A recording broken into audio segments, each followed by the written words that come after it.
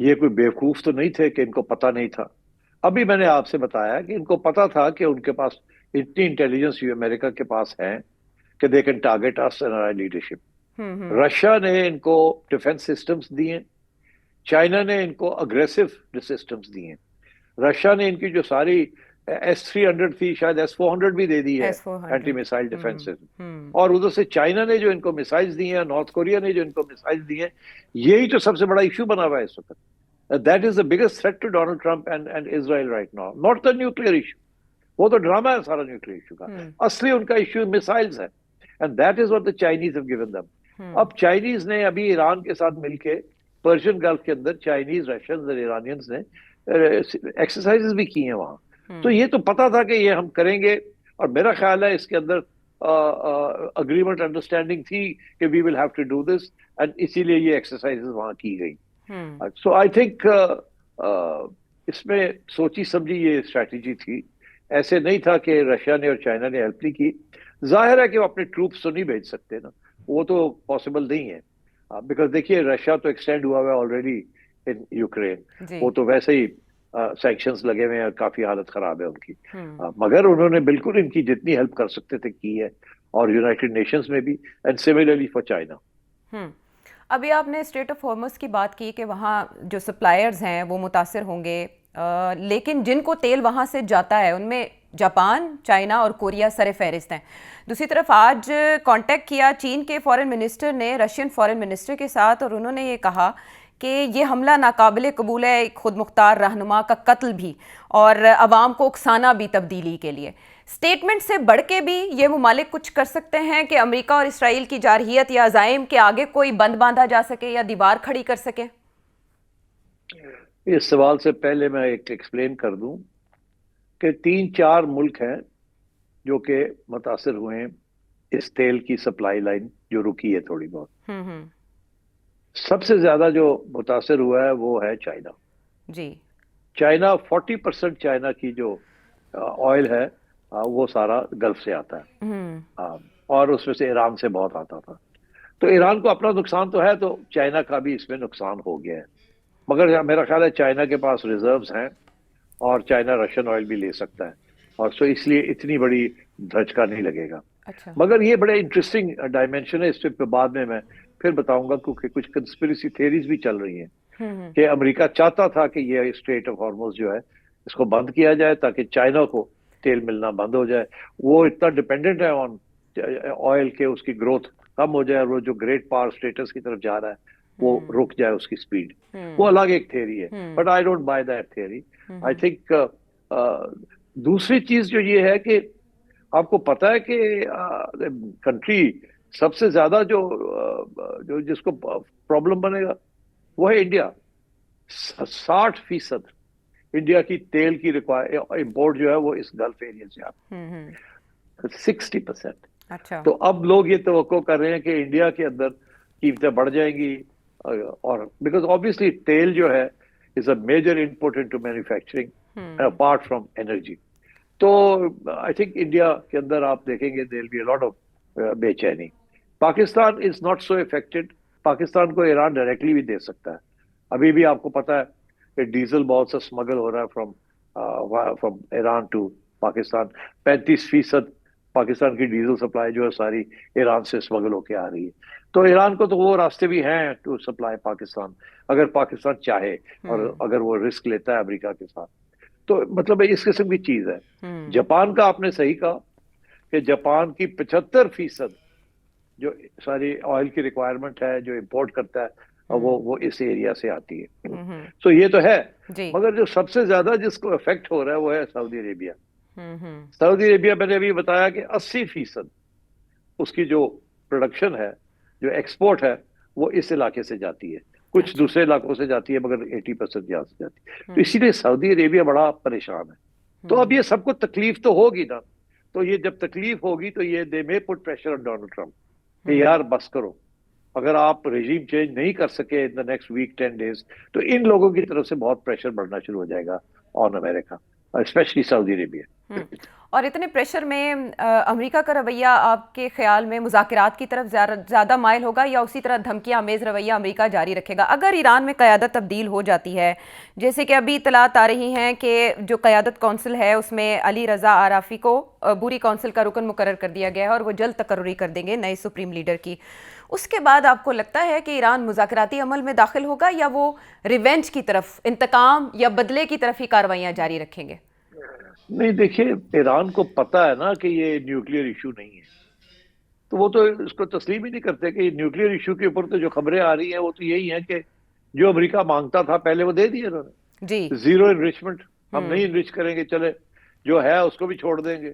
جی. اور یہاں تک کہ وہ جو انہوں نے یہ کمٹمنٹ دے دی تھی کہ کبھی نیوکلیئر پروگرام نہیں کریں گے، اور یہاں تک اب لوگ ویسٹرن کامنٹیٹرز کہہ رہے ہیں کہ سپریم لیڈر تو خامنہئی صاحب تو اس کے حق میں تھے ہی نہیں کہ انہوں نے فتویٰ دیا تھا کہ یہ اسلام کے خلاف ہے اور نہیں بنایا جائے گا، تو ان کی شہادت کے بعد یہ فتویٰ بھی واپس ہو سکتا ہے؟ نہیں، فتویٰ نہیں واپس ہو سکتا، فتویٰ تو ہے اب. تو بیسکلی یہ پالیسی اسٹیٹمنٹ تھا. The fatwa was a policy statement meant for the West. تو یہ جو امریکہ نے ڈرامہ کیا نا نیوکلیئر یہ صرف ایکسکیوز تھا. That was not it. اب وہ بہت تو اگر وہ ریزن نہیں تھا تو پھر ریزن کیا تھا؟ اچھا یہاں آ کے مختلف تھیریز ہیں. ایک سمپل تھیری تو یہ ہے کہ ڈونلڈ ٹرمپ پھنس گیا تھا، دھمکیاں دیتا پہنچ گیا یہاں پہ، سمجھ نہیں آ رہی تھی کیسے نکلنا، تو اس نے پھر اب یہ کیا ہے اور اسرائیل کے کہنے کے اوپر کیا ہے. دوسری تھیری یہ ہے کہ نہیں، پہلے دن سے یہی فیصلہ تھا. دسمبر کے اندر جب نیتن یاہو کی ملاقات ہوئی ڈونلڈ ٹرمپ کے ساتھ فلوریڈا میں اس کے گھر، تو وہاں یہ فیصلہ ہو گیا تھا کہ اب تیاری کریں، ہم یہ کریں گے اور ان دا مین وائل نیگوسیشنز ٹرائی کریں گے کہ اس کو لمبا کیا جائے تاکہ تیاری ہو جائے پوری، کیونکہ کافی لمبی چوڑی تیاری کرنی پڑتی تھی. تو آئی تھنک ایران کو بھی پتا تھا کہ یہ آئیں گے، دے ول کم. تیسرا آبجیکٹو بڑا انٹرسٹنگ ہے کہ جو کہ میں کہہ رہا تھا کہ ایک نئی تھیری ہے، کہ وہ نئی تھیری ہے کہ امریکہ یا ڈونلڈ ٹرمپ سمجھتا ہے کہ China is the big threat, Iran is not a threat to America and to the American interest. تو اس لیے انہوں نے سوچا کہ چائنا کو تکلیف ہوگی یہ سب چیز کرنے کے ساتھ، اور ان کی آئل سپلائیز، انرجی سپلائیز گر جائیں گی، ان کا ریٹ آف گروتھ گر جائے گا. جتنی دیر بند رہتا ہے تو بند رہے، ہمیں کیا فرق پڑتا ہے، کیونکہ امریکہ کے پاس تو اپنی آئل اور گیس تو بہت ہے. تو اس لیے ایک دو کنٹریز ہیں جو کہ ڈیپینڈ کرتی ہے، but not all of them. تو وہ تھیری یہی تھی کہ جی چائنا کو روکنا ہے. مگر اگر یہ امریکہ کا آبجیکٹو تھا تو اسرائیل کا آبجیکٹو کیا ہے؟ اب اسرائیل کا آبجیکٹو تو سمجھ آ گیا نا. پہلے تو یہ تھا کہ ایران کو رجیم چینج، مگر اب جو خبریں آ رہی ہیں، جو چیزیں نکل رہی ہیں باہر، جو وہ امریکن ایمبیسڈر حکیمی صاحب نے جو بات کہی ہے، وہ گریٹر اسرائیل بنانا چاہتے ہیں. یہ تو سعودی عربیہ کا بھی حصہ لینا چاہتے ہیں، شام کا بھی حصہ لینا چاہتے ہیں، جارڈن کو عزم کرنا چاہتے ہیں، ایجپٹ سے بھی کوئی تھوڑا بہت لینا چاہتے ہیں. تو یہ تو بگ گریٹر اسرائیل، دریا نیل سے فرات تک. تو یہ تو اس میں ایران سے بھی، Iran is a problem in that and they have to eliminate Iran. اور وہ جو پہلے جو ہم نے کل اپنے کو ویڈیو دکھائی تھی کہ 7 ملکوں کا ٹارگٹ تھا stage 1، Iran was the last in stage 1، تو وہ ابھی it is being completed. تو I think اس قسم کی سچویشن ہے. اگر اسرائیل کے آبجیکٹو ایک ہے اور امریکہ کا آبجیکٹو کچھ اور تھا تو یہ پھر یہ زیادہ دیر نہیں چلے گا، کیونکہ دونوں کے آبجیکٹو تھوڑے سے فرق ہے. شارٹ ٹرم میں تو ایک ہو سکتا ہے، مگر لانگ ٹرم میں اٹ از ڈفرنٹ. اور پھر ڈونلڈ ٹرمپ کو، اسرائیل کو تو پرابلم نہیں ہے، وہاں تو امریکہ کے اندر پرابلم ہے ڈونلڈ ٹرمپ کو، انٹرنل اینڈ ایکسٹرنل. انٹرنل یہ ہے کہ 75% آف امریکن سپورٹ نہیں کرتے اس چیز کو، انکلوڈنگ ہز اون میگا بیس. اور دوسرا یہ ہے کہ اب کانسٹیٹیوشنلی یہ ایسے نہیں تھا کہ وہ ایک دن کے لیے آئے اور کر کے چلے گئے کسی کے، یہ تو فل فلیج وار میں آگے انٹر کر گیا کانگریس کی اجازت لیے بغیر. تو وہاں کانسٹیٹیوشنل ایشوز بھی اب کھڑے ہوں گے اباؤٹ دس، بیکاز یہ آپ نے کیسے جنگ لے لی آپ وداؤٹ. تو امریکن ڈیموکریٹک اسٹرکچر جو ہے وہ بھی اب اس کے اوپر بھی سوالیہ نشان آ گیا کہ یہ اس کا کیا اثر ہونے جا رہا ہے آگے. سو آئی تھنک آہستہ آہستہ as he move forward Donald Trump will come under lot of pressure. اور اس وقت جو بساط ہے وہ فی الحال ایران کے حملے کو لے کر، ایران پر کیے جانے والے حملے اور اس شہادت کو لے کر کافی پیچیدہ ہے، اور بہت سے سوال اٹھ رہے ہیں جن میں سے کچھ سوالوں کے جواب ہم نے تلاشے، اور باقی معاملات کے جو غیر جانبدار ملک ہیں مڈل ایسٹ میں، وہ کیا اب بھی غیر جانبدار رہیں گے؟ ایران کی جانب سے جو اقدامات کیے گئے اس کے بعد امریکی اڈوں کا اس خطے میں مستقبل کیا ہے، اور پاکستان کا کردار یا پاکستان کا رد عمل کیا رہا اس سارے معاملے پر ایک بریک کے بعد آ کے بات کریں گے۔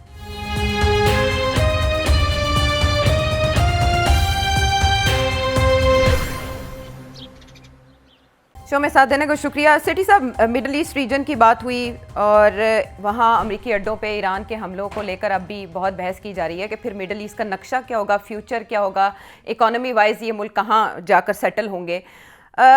کیا سمجھتے ہیں آپ امریکی اڈوں کا اس خطے میں کیا مستقبل ہے؟ مجھے امریکی سیکیورٹی ڈاکیومنٹ یاد آ رہا ہے جو ریلیز کیا گیا تھا پچھلے سال کے آخر میں، جس میں یہ تذکرہ تھا کہ امریکہ اپنی اٹینشن مڈل ایسٹ سے ہٹا چکا ہے۔ اس کا مطلب ہے اڈے بھی وہاں سے ختم کر دیے جائیں گے؟ نہیں، اڈے تو اسرائیل ختم نہیں ہونے دے گا، اڈے تو رہیں گے۔ نیٹو سے پل آؤٹ کر رہا ہے آہستہ آہستہ، مگر یہاں تو وہ رہیں گے۔ دیکھیے، یہ oil and gas energy is very important for capitalism, and so اس لیے یہاں سے اڈے وڈے تو رہیں گے، یہ تو نہیں جائیں گے۔ باقی یہ کہ امریکہ کے جو انٹرسٹ ہیں، وہ صرف ایک انٹرسٹ ہے کہ ہم نے بوٹس آن گراؤنڈ نہیں کرنا، اور دوسرا یہ ہے کہ وہ چاہیں گے کہ یہ وار جو ہے جلدی ختم ہو، جلدی ریجیم چینج ہو جائے، مگر میرا خیال ہے اس میں کامیاب نہیں ہوں گے۔ تو آج نہیں کل، کل نہیں پرسوں پھر یہ باتیں شروع ہو جائیں گی سیز فائر کی اور نیگوسیشن کی، اور اسرائیل کی کوشش ہوگی کہ ایسے نہ ہو، بٹ یہ جائے گی بات وہیں، کیونکہ ریجیم چینج مشکل لگ رہا ہے مجھے، لگتا ہے کہ ان سے ریجیم چینج نہیں ہو پائے گی۔ تو اب مڈل ایسٹ میں جو سچویشن ہے اس شہادت کے بعد، ہم نے دیکھا کہ مختلف شیعہ علماء کی جانب سے جہاد کے فتوے جاری کرنے کا سلسلہ شروع کر دیا گیا ہے، یہاں تک کہ ایک جو بڑے رہنما ہیں سیستانی، ان کی جانب سے بھی یہ کہا جا رہا ہے کہ یہ بہت بڑا ظلم کیا گیا ہے امریکہ اور اسرائیل کی جانب سے، اور ان کی طرف سے بھی یہ فتویٰ سامنے آ سکتا ہے کہ امریکہ اور اسرائیل کے خلاف جہاد کے لیے مسلمان تیار ہو جائیں، اور یہ ان پر واجب ہو چکا ہے۔ آپ کو نہیں لگتا کہ اس ایکٹ کے بعد ان دونوں ممالک نے اپنے آپ کو مزید گہری دلدل میں دھسا دیا ہے اور مستقبل ان کا اپنا غیر یقینی ہو چکا ہے؟ ہاں، مجھے تو ایسے ہی لگتا ہے۔ اس کی وجہ یہ ہے کہ یہ جو شیعہ اینگل ہے نا، اسے انڈر ایسٹیمیٹ نہیں کرنا چاہیے۔ یہ بہت پاورفل ایموشن ہے، یہ سارے مسلمان طبقے کے اندر یہ دس از دا موسٹ پاورفل ایموشن۔ اب آپ نے دیکھا پاکستان کے اندر بھی، حالانکہ بڑی سخت رژیم ہے ہماری بھی، لوگ آ گئے سڑکوں پہ جی، اور امریکن کونسلیٹس کو اٹیک کر رہے ہیں، اور تو یہ دس از، اور یہ عراق کے اندر بھی ہو رہا ہے، اور جگہ پہ بھی ہوگا، کویت، اور یہ جو بحرین اس قسم کے جو یہاں میجورٹی پاپولیشن شیعہ ہے، سعودی عربیہ کے اندر بھی جو آئل بیلٹ ہے ان کی، وہاں بھی شیعہ ہے میجورٹیز۔ تو آئی تھنک ان سب کو پریشان تو ہونا چاہیے نا اب، کہ اگر یہ آیت اللہ صاحب جاتے جاتے یہ ایک نیا ایک چنگاری لگا گئے ہیں کہ شیعہ فیتھ کو انہوں نے پرووک کر دیا ہے، تو آئی think this is very dangerous. یاد رہے آپ کو کہ آیت اللہ خمینی کا فتویٰ تھا جو کہ سلمان رشدی کے خلاف ہوا تھا، جس کے اوپر پہلے انڈیا میں پھر پاکستان کے اندر میسو لانگ ٹرم انسٹیبلٹی رہی اور اٹیکس ہوئے۔ اس وقت بھی امریکن ایمبیسی کے اوپر لوگ پیپل مارچڈ، اور because of the call from the آیت اللہ جی، اور تو یہ آئی تھنک آپ اس کو انڈر ایسٹیمیٹ نہ کریں۔ مجھے تو ایسے لگتا ہے کہ یہ اگر جلدی ختم نہ ہوئی بات تو you will see a new form of terrorism, individual acts of terrorism ہو سکتے ہیں against American and European interest. تو یہ آئی تھنک یہ جتنی جلدی یہ جنگ ختم ہو would be better for the whole world, نہیں تو یہ ایک نیا ایشو بن جائے گا۔ اور ایسے میں ہم نے پاکستان میں جیسے آپ نے مظاہروں کا ذکر کیا، تو ہمارے وزیر اعظم کی جانب سے بھی اس شہادت پر افسوس کا اظہار تو کیا گیا ہے، یکجہتی کا اظہار ایرانی عوام کے ساتھ کیا گیا، ان کے لیے دعا کی گئی ہے، لیکن انہوں نے ساتھ ہی یہ بھی کہا ہے کہ یہ violation of the norms of international law ہے۔ It's an age old convention that the heads of the state اور government should not be targeted. یہ کس کو ریمائنڈ کرا رہے ہیں شہباز شریف صاحب؟ بات یہ ہے کہ جس کو ریمائنڈ کر رہے ہیں ان کا تو بڑا زبردست ٹریک ریکارڈ ہے۔ امریکہ نے